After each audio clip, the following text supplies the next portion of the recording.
Саламатсыздарбы ардактуу теле көрүүчүлөр, эфирде психологдун кеңеш программасы. Бүгүн биз адамдардын өзүнүн сырткы келбетине канааттанбоосу тууралуу сөз кылмакчыбыз. Студиябыздын коногу транзакттык анализ боюнча адис, психолог Назира Кубанычбек. Саламатсызбы?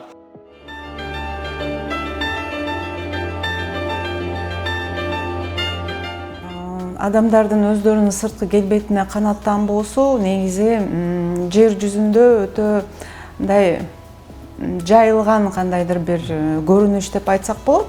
Жалпысынан айтсак, бул ошо жалпы дүйнө жүзүнүн адамзатынын 1% ушул өздөрүн ушундай кылып кабыл алат экен да, баягы сырткы келбетим жаман деп.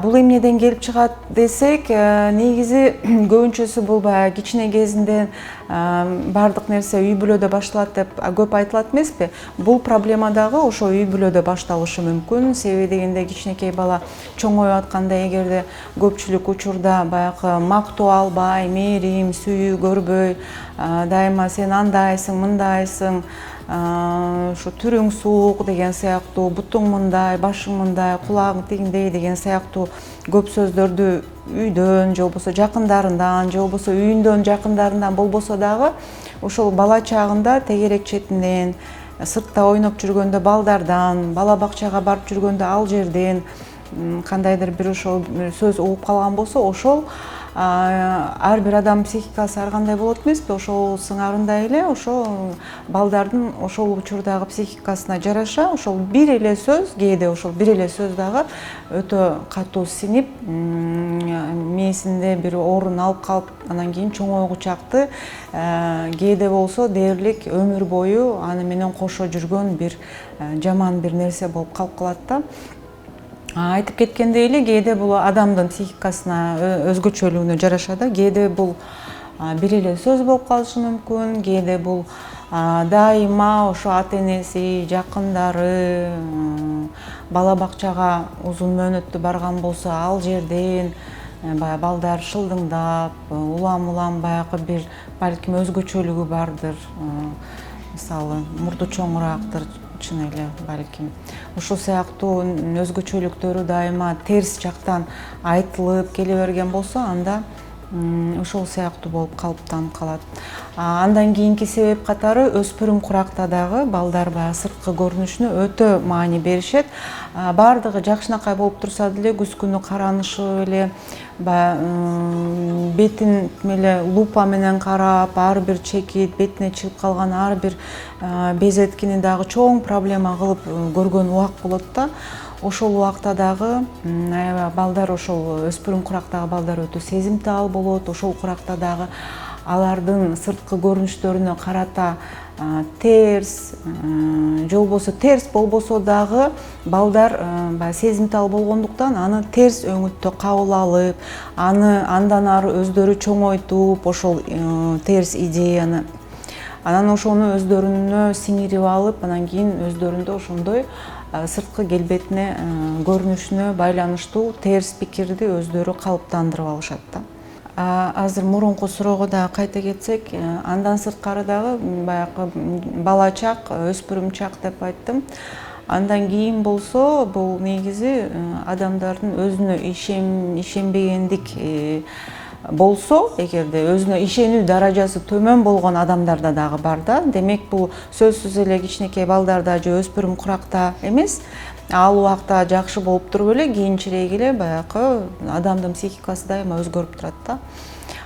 Бул кээде айрым учурда жакшы жакка өзгөрүшү мүмкүн, айрым учурларда жаман жакка да өзгөрүшү мүмкүн дегендей эле, кийин чоң куракта деле эгерде кандайдыр бир себептерден улам өздөрүнө болгон ишеними төмөн болгон болсо, анда ошого байланыштуу дагы алар өздөрүн жактырышпайт да.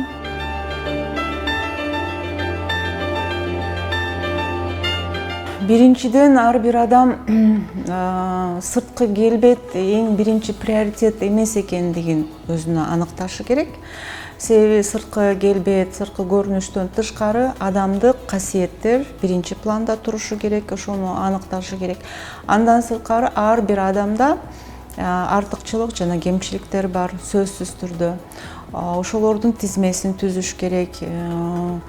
Артыкчылыктарын барактын бир бетине, кемчиликтерин бир бетине жазып, анан колдон келсе ар бир артыкчылыгынын жанына же болбосо ар бир кемчилигинин жанына бирден артыкчылык жазып, анан ошо артыкчылыктарына акцент жасап, ошолорду гана дайыма оюнда, ошолорду эсинде, ошолорду алып жүрүш керек дагы. Ошол артыкчылыктарына басым жасап, ошолорго таянып, өнүккөнгө аракет кылыш керек. Ал эми кемчиликтери болсо, кээ бир кемчиликтерди жоюу мүмкүн, кээ бир кемчиликтерди мүмкүн эмес болушу мүмкүн. Ал учурда кандай кылыш керек? Мүмкүн болсо ошол кемчиликтердин үстүндө иштеш керек. Ал кемчиликтерди өзүнүн бир сапаты, бир инсандык бир касиети, өзгөчөлүгү катары кабыл алууну үйрөнүшү керек. Башкача айтканда, адам өзүнүн үстүндө иштеш керек, өзүнө болгон ишенимин жогорулатыш керек, эркин жогорулатыш керек. Ушул сыяктуу өзүнө болгон сүйүүсүн дагы пайда кылып, өзүнө болгон жакшы, жагымдуу сезимдерди ушул артыкчылыктарды өнүктүрүү менен пайда кылып, бул проблемадан арылуусу мүмкүн.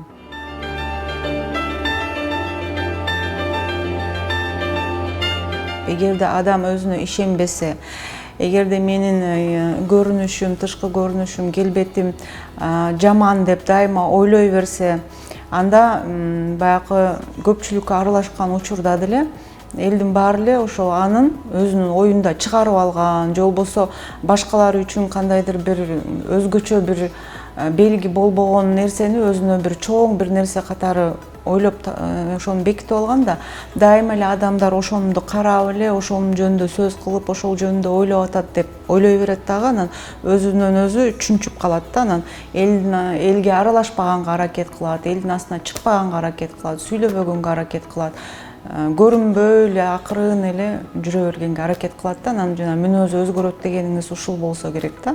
Анан бара-бара ошентип баягы алыстап, өзүнө болгон ишеними төмөндөп барган сайын ушундай болуп баштайт да. Андан кийин бул даже депрессияга деле алып келип калышы мүмкүн да. Себеби дегенде жаман ойлорду ойлой берсе, улам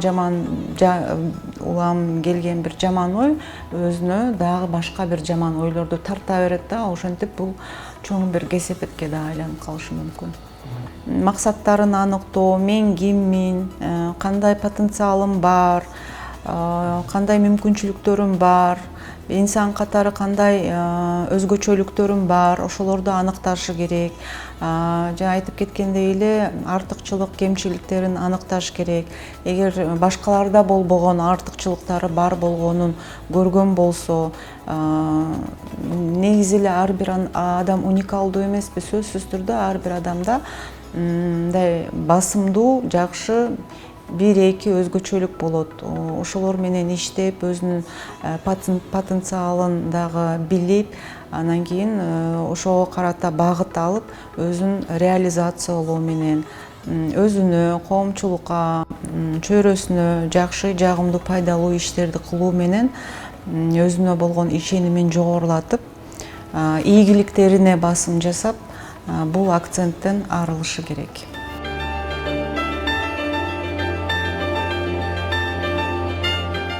Өзүнө болгон ишенүү сырткы келбетке байланыштуу деп айтсак болот, айтпасак да болот. Себеби менин тажрыйбамда, кесиптик тажрыйбамда мага суп-сулуу, таптатынакай, бою узун, эми баягы кыргыздарда сулуу деп айтканга айта турган бардык сапаттары болгон кыздар келет, жигиттер деле келген. Анан аларды угуп турсаң, ушунчалык алар үчүн чындыгында кейисиң да, ушул өтө бир өкүнүчтүү бир мындай абал болот да.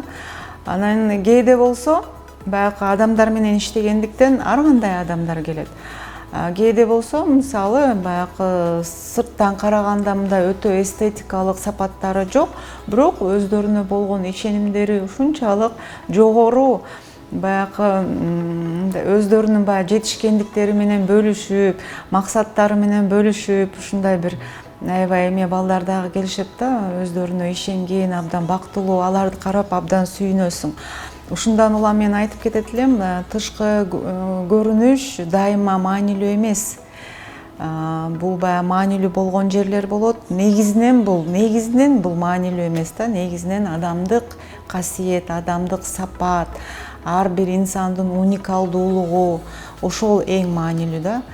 Ал эми бул менин сырткы көрүнүшүм начар деген, бул ошо супсулуу болуп турса дагы ар бир адам өзүнүн оюна ошол проблеманы киргизип, өзү жаратып, өзү багып, чоңойтуп, өстүрүп, анан чоң бир проблемага айландырып алат да. Демек, бардык нерсе, бардык проблема башта башталат дагы, башта эле чечилет. Адамдын өзүнүн башында. Ушуну менен биздин эфир соңуна келип жетти. Эгерде сиздерде кандайдыр бир суроо жаралган болуп, психологдун кеңешине муктаж болсоңуз, экранда жазып турган номерлер аркылуу байланышсаңыздар болот. Келерки эфирден жолугушканча саламатта туруңуздар.